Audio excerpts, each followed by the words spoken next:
Alpha 12, Alpha 12 has a bit more than Alpha 11. Are you going to keep doing those stupid jingles?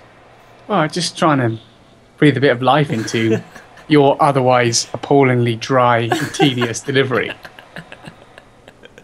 Thanks for that, mate. You have the ability to make the most exciting and wonderful things unbearably dull. Yeah, yeah. Without me. To lower them to the level of paint drying. Yeah, that's right. And on that note, let's do it! Here's Alpha 12.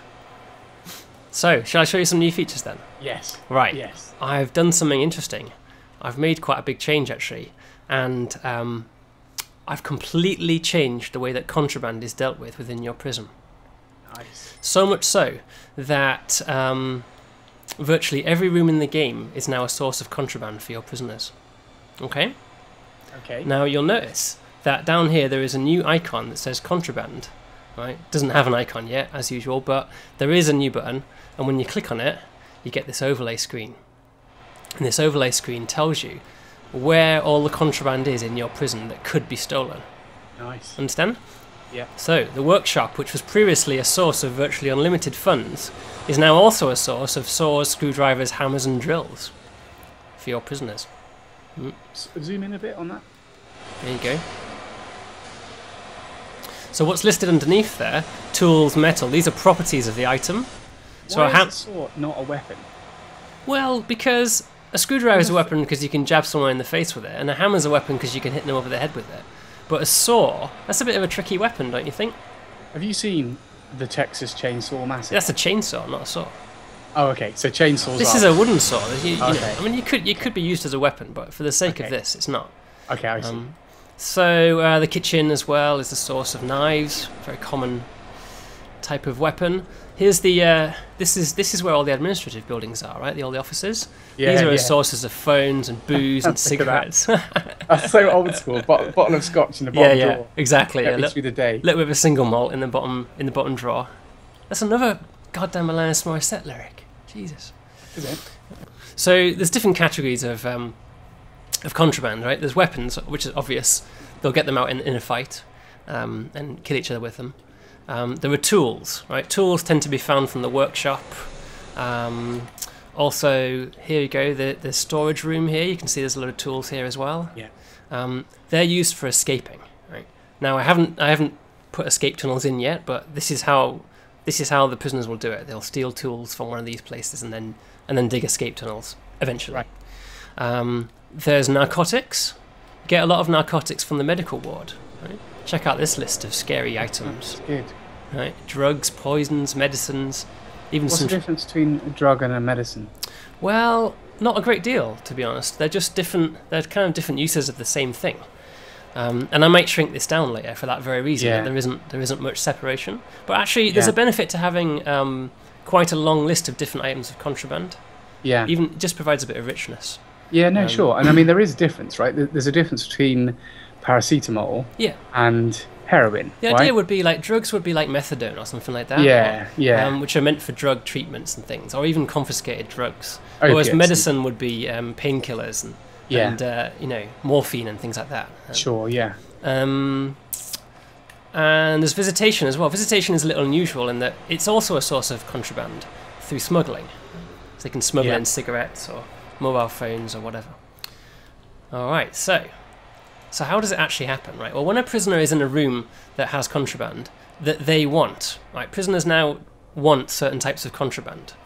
So if they're really bored, for example, if you look in the needs list in here, and they've got a really high entertainment, recreation need, or a really high comfort need, things like that, they tend to trigger like a high desire for drugs and narcotics. And it doesn't affect every prisoner. It only affects some prisoners who have a kind of tendency towards that kind of thing. And so if they happen to spot an opportunity to steal the item of contraband, they will, and they'll try and smuggle it back to their cell. So we've totally leveled up all the sneaking of contraband now. They can steal things, they can smuggle them, they can hide them in their cell, they can hide them all around the prison. Right. At this very moment, there could be tons of contraband hidden all over this prison. And there probably is. And in fact, I'm fairly sure there is. Yeah. So what else can we see? So this in this contraband overlay, this is actually this green mobile phone is a phone that's been found. Okay. Right? It's been found by a guard doing a search. Not the metal detector then. I don't think mobile phones set off the metal detectors actually. I'll have to look at that. So it was owned by Mark Bailey and it was smuggled through visitation 1.8 hours ago, it says. Right. So if we zoom out, we can actually see the trail Nice. of where it existed. I love working with you, mate. Oh, thanks, mate. So this is here because contraband is kind of like, if you find an item of contraband, it's like a bug in your prison. Yeah, That's one way of thinking about it. You shouldn't get it, right? You get it occasionally, but you should always catch it. Yeah. So this item was smuggled in through visitation, and then you can see he walked it back to his cell. Yeah. This is probably his cell. Didn't hide it in his cell for some reason, kept it with him. Yeah. Probably because he was planning to use it. So if they've stolen, oh dear, if they've stolen a weapon or something like that, then they'll keep it with them if they feel they're in danger. Yeah. So there's I can cheat, and I can show you all the contraband that is actually currently in the prison by ticking all contraband. Now, if we look round, all the red circles that you see are items of contraband that are either on prisoners. Yeah, these ones are on prisoners. So he's carrying a screwdriver and a spoon hidden on his person. There's Al Lindsay there with some drugs. Yeah, he's filthy. Yeah, and you can see what else we've got. So there's items here stashed in the rooms. So this here looks like a pack of cigarettes stashed in the toilet of this guy's cell. Right, nice. So knowing that secret information, we could click on him and order a search of his cell. Yeah. Right, so I've added these icons now to tell you what's due to be searched. Right. Right, guards will come piling in. Get out of the cell! Lockdown! Shakedown! Right, and there you go. Found the the cigarettes. calm down. Now I've changed the behaviour of contraband. What used to happen is when they find contraband, they used to throw it on the floor, and then other prisoners used to come and pick it up. It's kind of silly, really. So they still throw it on the floor because it's a good way of you seeing, as a player, that it was there, but it automatically disappears. So you can see now that cigarettes have been added to the list of things that have been found recently, and we found out that he smuggled it through visitation again. Like, what's this one? So this guy had a screwdriver that was found on him. He'd stashed it in the toilet. Here we go. So this guy stole a screwdriver from the workshop. Okay, and then it got picked up by the metal detector as he walked into the canteen. Right. And then he managed to get it all the way back to his cell before he was searched and it was found. So you see that we are actually modelling. We're modelling the contraband and the routes that it's taken around the prison. So hang on, the metal detector went off. Yeah. But there was nobody there to deal with it going off, sort of thing. So what happens is when a metal detector goes off, it automatically requests that prisoner be searched. Yeah. If your guards are all busy, you might not be searched until a little bit later. Okay. You know? Oh, for God's sake, that's the third time now my phone's gone off. Alright, so what else can we do? So I was telling you earlier that there's this concept of supply and demand, you know? Yeah. So once you've unlocked it, you can get a view of this through this new contraband tab. And here it is. Ah, right. That's nice. So here's the 4 types of contraband: weapons, tools, narcotics. Luxury items are just things like, booze counts as luxury, mobile phones, anything that makes your life nicer. I might make it so they can steal food from the canteen and stuff. Right. Because that would count as a luxury, right? Extra food. So this means there's some demand for these items. There's no demand for weapons right now. Yeah. Which is a consequence of the fact that the danger level of your prison is very low. Yeah, right? okay. Nobody's feeling like there's about to be a massive fight. But there is a high supply of just about everything. Yeah. Right? There's all kinds of contraband. And we know this because I've turned on the cheat code and we can see there's contraband everywhere. Yeah. In fact, there's a ton of contraband in this holding cell. So I think the thing to do here is just to search this entire holding cell. Yeah. Which you can do down, shake down, right? shake down to calm down. Alright, so everybody in that cell is going to get searched. It should bring in all the spare guards in the area to do it. So you can see that they actually search each individual item. Yeah, look at that. There's a lot. It's searching the grates in the floor and the shower heads. Yep, every item in the game world is potentially a hiding place for contraband now. So the more stuff you have in your prison, the longer it's going to take to search, right? So well, exactly. Consequences to making it a nice environment are that it's going to take you a longer time to search. Yes, absolutely, and you'll need more guards to do it. But if you want to have a massive workshop, then you're going to get a lot of stolen tools and a lot of weapons floating around your prison. You know? Yeah. If you want to have all-day visitation, you're going to get a lot of stuff smuggled in. So they're gradually searching everybody in there, and as they find things, so you were talking about the heat map earlier, this is the nearest we have. Yeah, you can see all these things starting to appear. And you can click on them all and get an idea of what sort of life they've had. So here we go. So this guy, this dumb prisoner, smuggled in a cleaning brush. This looks like a loo brush. It's a loo brush. That's what it is. Yeah. So take a bog brush smuggled in his. That's his the best loo thing. That's the best thing you could think of to bring in. Right. Well done. You know. And some items, because this is a holding cell, some of these items are owner unknown. Right. So if they search a bench and they find an iron, they have no idea whose it is. No one's going to own up to it. So the only things that are actually tagged on people are the things found on their person. Or in their cell, I guess. Yeah, if it's found in their cell, then it's obviously blamed on them. But a holding cell is a shared cell. Unless you double up, right? Well, interestingly, yeah. Then you don't know. Then you wouldn't know. Although we don't currently support cells with more than one occupant, do we? So how does the... so actually, there's still quite a high supply of everything.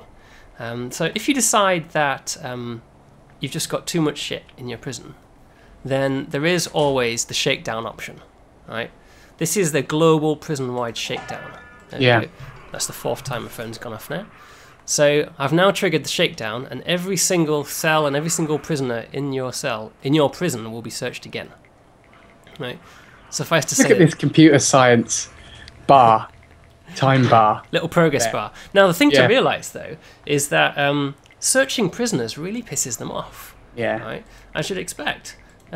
So in the thermometer, you might remember 1 or 2 alphas ago we were talking about the thermometer. At the bottom, see where it says 29 prisoners have been unnecessarily searched recently. Right? Yeah. There's nothing a prisoner hates more than being unnecessarily searched. Yeah. So if you constantly use the shakedown, I mean, not only is it a waste of your guard's time, it royally pisses off all your prisoners. The temperature rises. The temperature of your prison rises and starts to cause trouble. And 4 exclamation marks. Yeah, exactly. And it's a brutal and unsubtle way to solve the contraband problem within your prison. But it does clear out all the contraband if you've just got a load of it in and you don't know what to do. So you can actually start to hear some trouble breaking out as a result of how much they've been searched. You can abort it if it's going too badly. You can click on the button again and cancel the shakedown. Right, so this guy stole a spoon from the kitchen. Right. And because he was carrying a spoon, he obviously went out of his way to avoid the metal detector, right? Yeah. So it would have been quicker for him to walk this way, but he knows there's metal detectors there. Nice. So placing metal detectors just moves the contraband a different route. So if you put like a metal detector right here, very, very sensible thing to do, right? Because obviously this is a source of some very dangerous metal items. You don't catch more prisoners. I mean, you will catch some, but what actually happens is the prisoners are just a lot less likely to steal anything. Because they know they have to walk through a metal detector.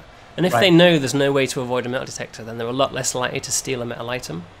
You'll notice that some of the objects are tagged as smelly. Smelly. Instead of metal. Like medicines and poisons and cigarettes. There's currently no way to detect smelly items. Right. But we are working on that. I think I know what we're working on. Yeah. But, so there's a few other things that I should mention, quite apart from contraband. Yeah. That's a lot of work there, mate. That's good. That's an absolute ton of work. I mean, that is a major feature that we've been working on for a long time. Yeah, no, it's good. It's looking really good.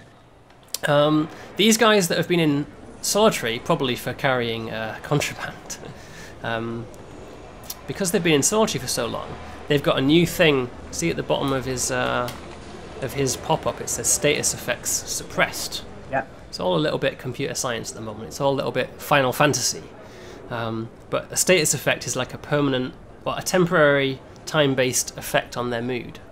Okay, so because he's been in solitary confinement for a really long time, he's kind of compliant.